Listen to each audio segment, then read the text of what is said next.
Williams swings. There's a high drive going deep, deep. It is a home run. MLB All-Star Game has been on a downward trend in terms of viewership and appeal. But why? The All-Star Game resulted from the Great Depression due to declining attendance from 1930 to 1933.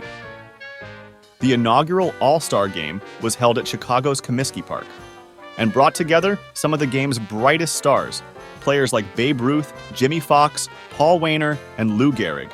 Every time these players took the field, the nation tuned in. The All-Star Game was initially conceived as a one-time thing. But due to the massive success of the first contest, the league reached the inevitable agreement in January 1934 to do it again.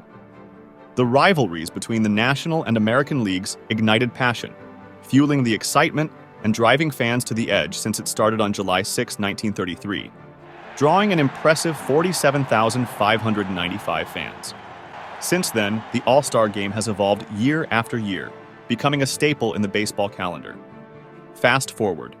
On July 11, 1950, the All-Star Game was televised for the first time from Chicago's Comiskey Park. And with a crowd of 46,127 who witnessed the most suspenseful All-Star Game to date as the National League defeated the American League for the first time, 4-3 in the 14th inning. This game aired on NBC. During this period, there were only about 6 million TV sets in the country, with a population of 151 million. But as the 1960s neared, change swept across the diamond with the expansion of the strike zone in 1963, the year of the pitcher. After the 1968 season, MLB lowered the mound from 15 inches to 10 inches.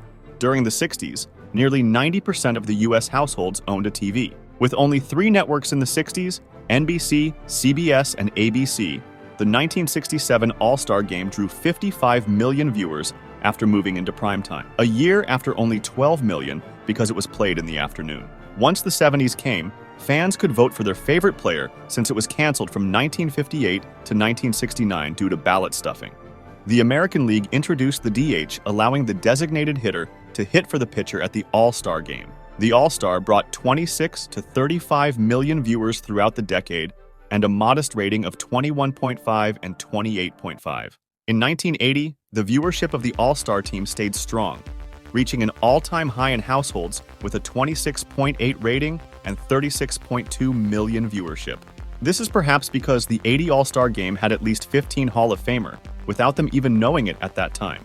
Players like Carlton Fisk, Reggie Jackson, Rod Carew, Paul Molitor, George Brett, Robin Yount, Rickey Henderson, Johnny Bench, Gary Carter, Mike Schmidt, and Bruce Sutter. And most of them were not even on the starting lineup. There were more Hall of Famer on the reserve roster than on the starting roster. You can imagine how awesome the 1980 All-Star Game was and why it peaked in terms of viewers. Since then, the viewership of all stars dropped to an average of around 28 million viewership for the decade in which it has been broadcasted between ABC and NBC every other year. The 80s were baseball's most fascinating decade, and it peaked in terms of viewers on TV also. When the 90s arrived, it was poised with much drama and changes with the introduction of the pitch clock in 1990, the implementation of drug testing in 1991, the expansion of the league with the addition of 2 new teams, the Colorado Rockies and the Florida Marlins in 1993, the 1994 to 1995 baseball strike and the steroid era. These events, in one way or another, impacted baseball and the way fans and players view the game. During the 1990s, baseball started to compete with major cable networks and other sports all-star games like the NBA, NHL, and NFL. By 1990, the All-Star Game reached 24.6 million viewers and a low 16.2 rating since 1969, with 15.1. The viewership of the All-Star Game has been on a downward trend since then, below 20 million for the first time since it was recorded, with 18.4 million viewership and a record low 13.2 rating. At the turn of the 2000s, baseball and the All-Star Game had evolved. 98% of U.S. households owned a TV. The viewership of the game also increased. With the steroid-era players hitting more home runs than ever, pitchers are throwing faster. The game started turning into a statistical game. It attracted more fans. And even though the steroid era seemed incredible, as hitters were hitting record-breaking home runs into outer space, the All-Stars viewership kept falling from 14 million to 12 million from 2000 to 2010.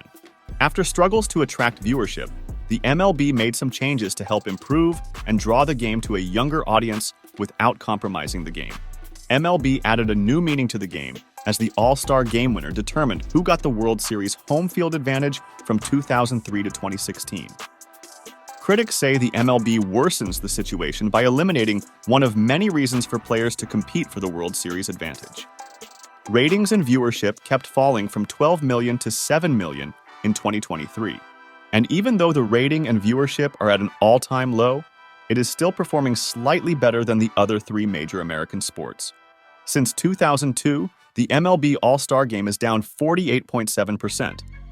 The viewership has been cut down in half in the last 20 years.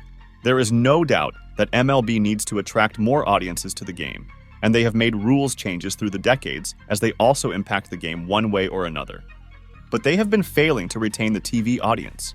They implemented a 15-second pitch clock in the past year to pick up the game's pace, widening the bases to have more action on the base path, extra innings rules with a ghost runner, limiting mount visits, expanded instant replay rule, marketing and promotion to attract more viewers. All these recent changes have reduced the game time from 3 hours and 9 minutes to 2 hours and 38 minutes. But the 2023 All-Star Game seemed a failure. So why is the viewership still trending downward? The All-Star is intended for the fans to see the best of the best in the game compete. But it seems as competition is declining, perhaps due to how the players are selected to play and in cases leave players that fans want to see out of the roster, and some are taken out for precautionary reasons. Is the MLB doing a bad job on marketing and promoting? Fans and players certainly have their own outlook on how they perceive the game. Some fans look at it as nothing but a reality show, and players have nothing to compete for. The lack of star power opting out of the game or getting replaced before the All-Star is really frustrating for fans hoping to see their favorite player. But the good news is that there is still time to save the All-Star Game. The MLB needs to do a better job on promoting the game with more excitement, and also bring a challenge that the American League and National League can really compete for. If the World Series home field advantage did not work, try something worth competing for both leagues and for something players really want to compete for.